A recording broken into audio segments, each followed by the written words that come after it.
stuff. What's this like heading into December? How you're into your body? How does it feel as a result? All that.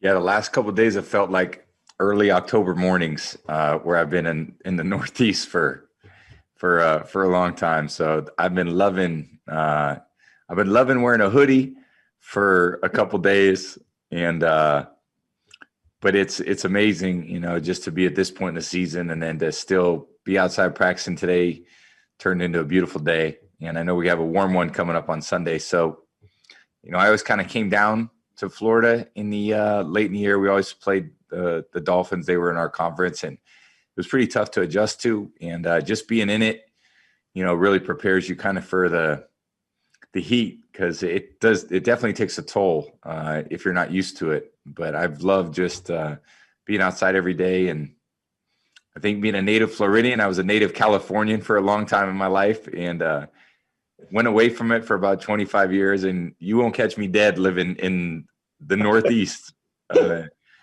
anymore. So I'm loving the warm weather, and just it's just a great it's been a great feeling. Thank you. All right, we're going to go over to Scott Reynolds. Hey, Tom, your experience in this offense has grown as the season's got on, and both Bruce and Byron have said that you have the ability to change plays at the line of scrimmage based on what you're seeing. I wanted to find out from you how often that occurs in a game, 5 times, 10 times, more than that, and is that something that you find yourself doing with more frequency now that you have a better understanding of the offense? Yeah, I think just understanding, obviously getting a feel for our offense, and then getting a feel for how to, change a route concept or protection or a play, pass to run to pass. If you're getting a particular look, it's really impossible for a coordinator to call a play with 30 seconds and think that it's a perfect play versus everything that the defense can do too. So the defense has a lot of variety of calls on any given play, and there's no perfect play for every defense. So, the part of the quarterback's responsibility is to make sure we're snapping the ball into a play that has a high degree of success. If it doesn't, then you've got to be able to do something to put the team in a position so it's not a wasted play or a non-productive play. If you do that too many times, you do it on first down and you don't gain yards, then, you have 2 downs to get 10 yards, which is a lot tougher to do than having 3 downs to get it. So I think from a quarterback standpoint, you always want to put your team in the best position, because you're the one that has the final say out there in terms of what plays it is and how to be productive within the scheme of the play. And that comes with a lot of communication, and that comes with a lot of, time doing it in practice. So it's just something we're continuing to get used to, and I'm getting more comfortable and confident as the season's going. And, it's just, we're going to have to keep building on it. All right, we're going to go over to Greg. Hey, Tom, you talked about obviously the weather being different. This is a time of year where a lot of those Patriots teams, you're just battling for seeding in the playoffs or first round bye. Knowing that this is a team that's now battling to get into the playoffs right now, how much more of a motivation is that to have such riding on all these December games that you have ahead? I think the reality is you're battling to improve every week. And it really doesn't matter if you're improving in, let's say you have a great record to this point. It's not a big deal. I've been on a lot of teams where we were 10-0 and then we lost, we finished 12-4.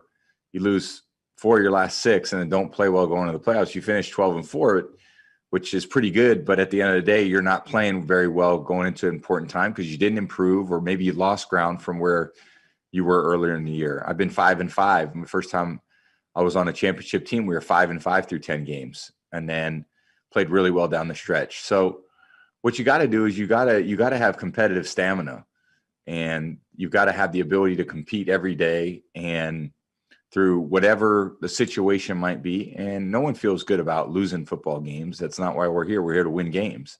But you got to learn from the losses so that you can put yourself in a better position as you move forward. And we've had a lot of learning that's gone on this year. And I know we all wish we were 12-0 at this point. It's not the reality. We haven't deserved it. We haven't played to that level.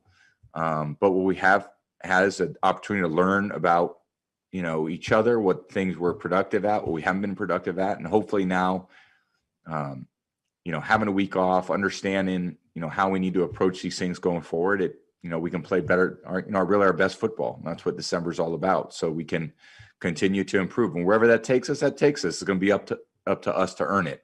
No one's going to give you anything in the NFL. It's too competitive. It's too tough. Every week is a challenge. Every week presents different challenges for you as a team, whether it's an offense, defense, special teams, all of it combined. The better teams you play, the less margin of error you have.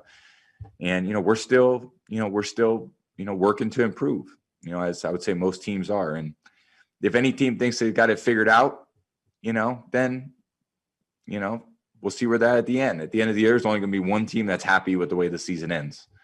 So, there's a lot of time between now and that time of the year. And I think for us, it's just focused on having a good day of practice and putting ourselves in a good position to be able to compete this particular week.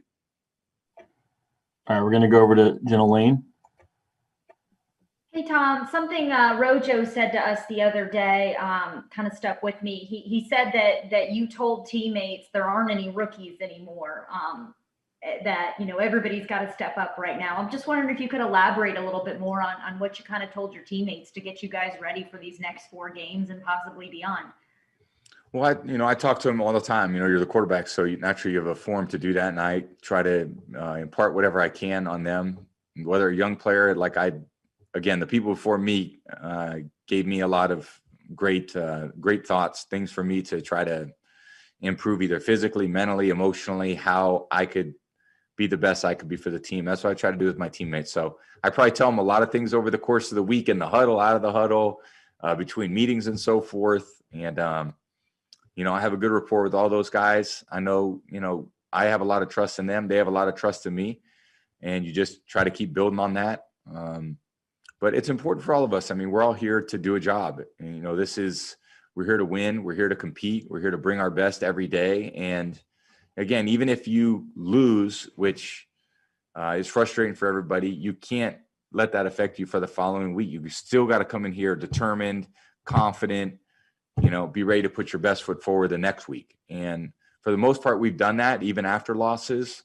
And we're going to have to really do that here coming down the stretch. We're in the 4th quarter of the season. We got 4 games left to prove what this team can be, what we can make of this season. And it's up to us. There's nobody that's going to do it for us. We have time for a few more. Next is going to be Sarah Walsh.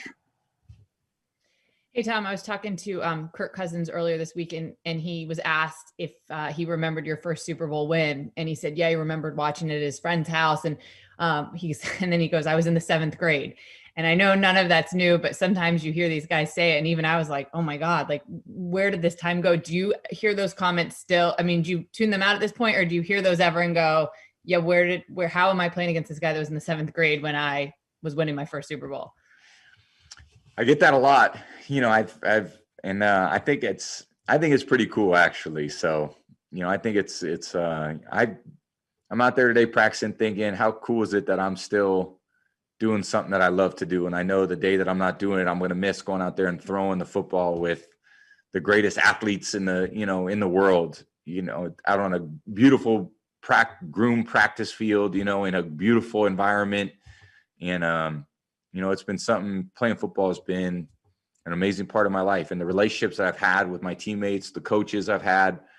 I think the memories that you create are really something unique and special. And I think when that day ends, it'll be very difficult for me. I know that. So I try not to take it for granted.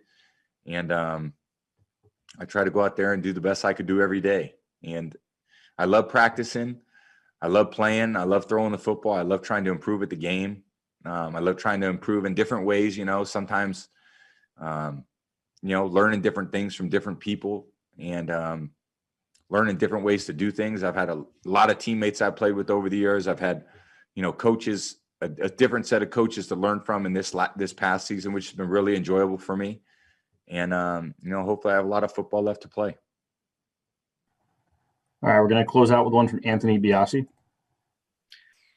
Tom, I wanted to ask you about the Navy SEAL Foundation. I know I had a chance to meet Robert O'Neill one time, and it was a conversation I'll just never forget. So I wanted to ask you if there was a moment in which you cherish about that foundation, which caused you to have you support them and you have it on your cleats? Yeah, they're one of the 4 foundations I put on my cleats for the My Cause My Cleats initiative, and it's I've had a lot of interaction with a lot of different guys over the years, and I just appreciate everything they do for us in our country, and I've tried to support them in different ways and had a few unique experiences